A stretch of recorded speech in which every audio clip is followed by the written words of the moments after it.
saa la socoteen saakito 26 bisha Oktoobar waxaa noo furmay kalfadhiga 45aad ee baarlamaanka runtii si habsami loo fiican uu noogu socday sida caadi u ahayd markii kalfadhigii dhammaaday madaxweynaha waxaan weydiiyey su'aal xildhibaano badanna runtii way safnaayeen waxay rabeen inay su'aalaha weydiiyaan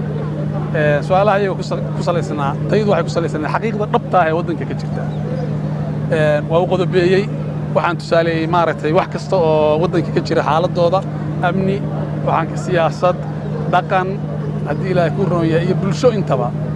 sida baarlamaankuna waa wakiil bulsho shalay markaan halkaa dadka ku dooranaynay qof walba isagoo musharax oo hebel la yidhaahdo uu yimid madaxweynuhuna kuwaasu ka mid ahaa markaan dooranayna wuxuu ka baxay isagoo madaxweynaha su'aalihii aan weydiinay meeshii madaxweynuhu si nadiifa uga jawaabi lahaa oo dastuuri ah xildhibaanada kale oo harsanna uu ka dhagaysan lahaa su'aalaha iyo aaraada ay qabaan iyo fikirkooda wuxuu bilaabay madaxweynuhu hanjabaad inuusan xurmaynin hoolkii iyo baarlamaankii iyo mujtamac intaa leeg oo daawadayaal ah oo mas'uuliyiin dawladeed iyo diblomaasiyiin iyo hay'adaha caalamiga ay dadka socda ay wada joogeen wuxuu bilaabay inuu handado khaasatan aniga xataa sidaad dhegaysanaysaan wuxuu iga dhex hanjabay maaragtay baarlamaanka dhexdiisa madaxweynaha taas hanjabaadda anugu sidiis hanjabi maayo sidiisoo kale laakiin dastuurkaan ku hanjabaya haddii alla idmo jawaabtana isaguu ka helayaa laakiin waxaa ceeb iyo sharaf dhaca madaxweynaha anugu wax xumaana ma oranin nin odayoo saaxiibkay u ahaa waxaan weydiiyey oo keli ah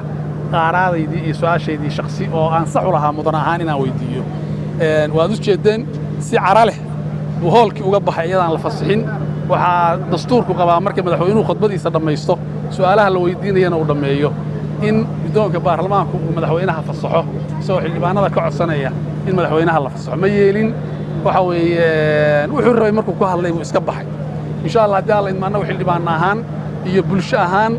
maadaama aan nahay wakiillo bulsho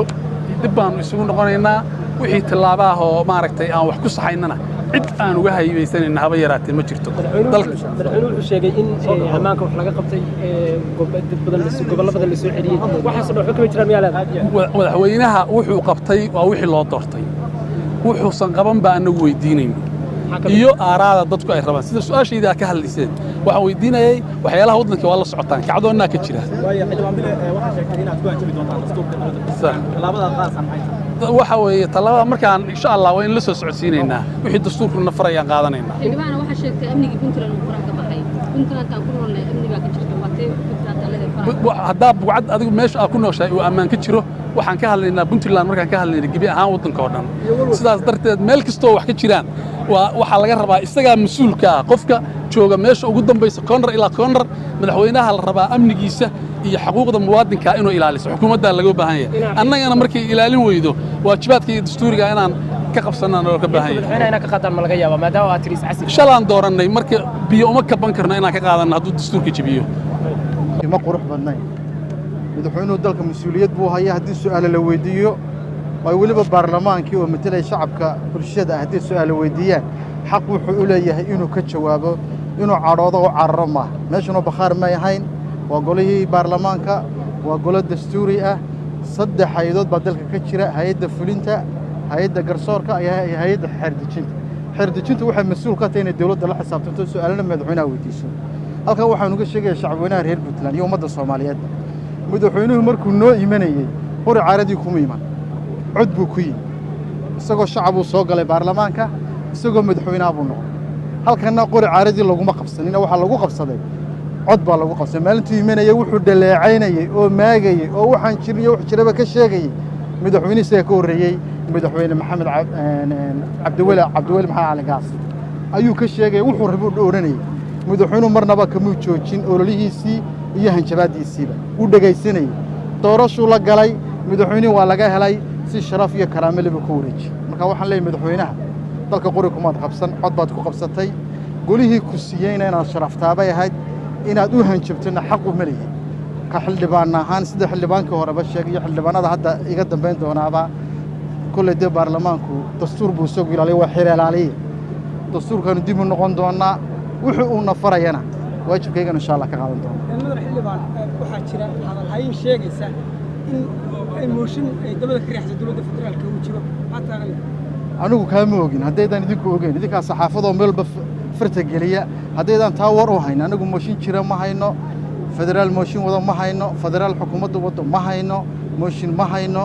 dee kaas idinku baa yaqaana bal farta noogu fiiqa meeshuu ka jira iyo halka laga soo abaabulay xildhibaan ahaan waxaa la sheegaa in daliilaha madaxweynaha aad u jeedinaysaan inaad shacabka qafiisaan laakiin aysan jirin tallaabo aad qaadaan xaq bay u leeyihin shacabku inay maqlaan dhaliishan dowladda u jeedina waxaan u matelaynaaba waa dhaliil iyo toosin oon dhaliili karna haddii khaldan waa dhaliilaynaa laakiin shacabka u tuumi mayno heesana u qaadi mayno laxan fiicanna u saari mayno laakiin waa dhaliilaynaa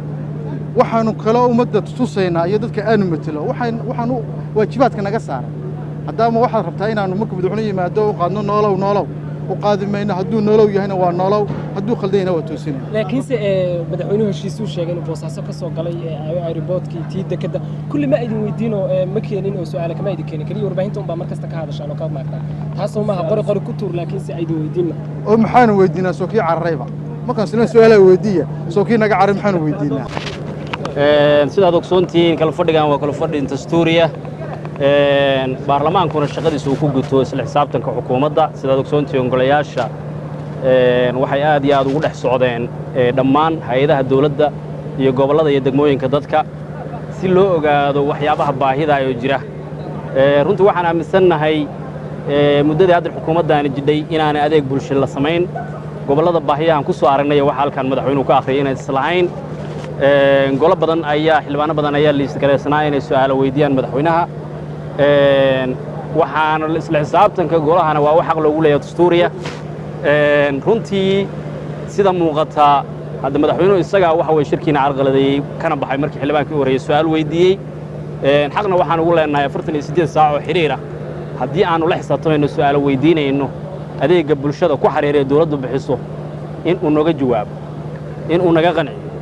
inuu waxa weye dukumiinti haddaanu dirsanno isagoo meesha fadhiya naloo keeno caddaymihiina uu maarata una tusiyo wuxuu ka soo horjeestay isla xisaabtankii waxa weeye waxaa meesha fadhiyey oo shacabka ugu badnaa aad maqlayseen ridaya waxay ahayd golihii wasiirrada golahanna waa golo baarlamaan waa golo isla xisaabtan golo lagu sacbiya maa shaqadii ummadda loo qabtay baa laga rabaa waxa weeye dhaliishoodii baa meeshaa lagu qarinayay madaxweynuhuna waa diiday inuu xisaabtamo inuu xukuumaddu waxa weeye ummadda transparentigii iyo wixii aan weydiin lahayn waataa waxa weeye waxaa ku qoran wixii aanu aragtiyi aanu ka soo ururnay shacabka reer puntland iyo dhaliyihii dawladda ciddii sixi lahayd oo aanu u gudbin lahayn waa madaxweynaha de wixii dhacayna waxay la tahay shacabka reer puntlandna waa daawanayeen idinkuna goobjoog baa ka hayday marka de golaha waxa weeye golaha shacabka iska leh annaguna xildhibaanadii shalay keensaday baan nahay mudul ninkii dhisay baa ka weyn baa la yidhi waxa weeye isla xisaabtanka cid allaale iyo ciddii diidda ee dastuurka wuxuu ka qaban ku qaadeen waxaa laydinku eedeeyaa inaad marka hore madaxweynaha kululaysaan kadibna hadhow aa iska heshiisaan oo saa danta shacabka ka tagtaan ma isbedelaysaan berri mise sida tan aa u daba taagnaan doonta baarlamaanka puntland waa ka duwan yahay baarlamaanadii hore anigu waxaan ahay nin shacab ah baan ahaan jiray muddo yar baan hadda baarlamaanka ka tirsanahay wax allaale iyo wixii xilligaan shacabka aan jeclaa in la ii qabto baan doonayaa halkan intaan joogay inaan ka hirgeliyo oo adeegga ummaddu ay gaadho dawladnimadu shaqayso kala dambaynta la hirgeliyo nin intuu meel iska fadhiisto maaragtay hadduu khudbad soo diyaariyo de anigu waxaan doonaa hadda akhrin kara puntland waa jannaan oran kara iyadoo waxba ka jirin arrintaa ma qaadanayna waxaan doonaynaa itus oo itaabsii madaxweynaha waxaan ugu baaqaynaa inuu sharciyadda dib ugu soo noqdo baarlamaankii uu fowdeeyey inuu dib ugu soo noqdo isagu berito u soo horrayso inuu dib u yimaado inuu xisaabtamo 2,000 oo su'aalood baan weydiinna xataa 10 su'aalood maaha waa inuu u fadhiyaa noogana jawaaba haddii taa la waayo wixii ka yimaada hadda mas-uuliyaddiisa oo dayacay weeye annaguna waxa go'aan ka duwan baanu qaadan doonnaa maxaa yeele xil baa naga saaran dalka shalan annagaa u dhiibnay mas-uuliyadda maanta waxaad og tihiin inuu ahaa kal fadhigii 45aad ee golaha baarlamaanka puntland oo ah wax dastuuri ah waxa dastuuri ah fadhiga madaxweynuhu ka soo qaybgelayo oo uu furayo xidhayana oo uu furayo waxa dastuuri ah oo dastuurkeennu qabaa xeer hoosaadkuna qabaa baarlamaanku inay madaxweynaha su'aalo ku hor weydiin karaan kalfadhiga furitaankiisa markuu dhammaysto khudbaddiisa waxaa kaloo yidhi xeer hoosaadka baarlamaanka ku qoran ama dastuurkeenna ku qoran in madaxweynaha marka uu khudbadeeyo kadib loo yeedhan karo oo su'aalo la weydiin karo waxaad meesha ka dareemayseen maanta xildhibaankii weydiiyey su'aalaha xaq buu u lahaa inuu weydiiyo waana dastuuri xaq baan u lahaa anigu inaan weydiiyo madaxweynaha dastuuri waana diyaarsanaayeen xildhibaanada badankooduna inay madaxweynaha marxaladda dalku marayo iyo waxqabadkii uu qabtay wixii uu kaga jawaabi lahaa in la weydiiyo unbay muhiimaddu ahayd madaxweynuhu runtii khudbad aad u wanaagsan oo dhinacyo badan taabanaysu ka khudbadeeyey laakiin waxaa la rabay su'aalaha ka imanaya su'aalaha inuu si sharaf leh si madaxweynenimo ah si mas-uuliyadnimo ah inuu madaxweynuhu uga warramo waad arkayseen shacabkuna waa bidhaaminayeen ama way eegayeen ama way arkayeen wixii ka dhacay meesha ma ahayn madaxweynuhu inuu xildhibaanada u hanjabo uma hanjabin hal xildhibaan cawil madaxweynuhu uma hanjaba wuxuu hanjabay 66 xildhibaan ayuu u hanjabay oo golaha baarlamaanka dhexdiisa uga hanjabay taasna xaq maaha in sha allahu tacaala dastuurkaana anaga iyo madaxweynaha anagaa dooranay madaxweynihii dalka weeye ma aha madaxweynuhu waxa weeyaan madaxweynayaal buu la tartamay isaga ilaahay subxaana watacaala guushi siiyey waxaa la rabay marka madaxweynuhu siduu wax u dhaliili jiray markuu sidii xildhibaankii ugu horreeyey ka hadlayey siduu wax u dhaliili jiray ayaa loo dhaliilaya hadduu wax qabtana waa la ammaanaya madaxweynaha marka maaha madaxweynuhu inuu dulqaad badan ummadda u yeesho shacabkiisa u yeesho baarlamaankiisa u yeesho ayaa loo baahnaa waxaa dareemay insha allahu tacaala waxaan ku garnaqsan doonaa ama ku wada hadli doonaa dastuurkeenna waxa uu ka qabo waxay ka dhigan tahay dastuurka madaxweynuhu inuu jibiyo golaha loogama baahnaa inuu madaxweynuhu ka kaco iyadaan guddoomiyaha baarlamaanka u ogolo xeerkiisu waxa way bannaanka in loo tuuro. Asalaamu calaykum.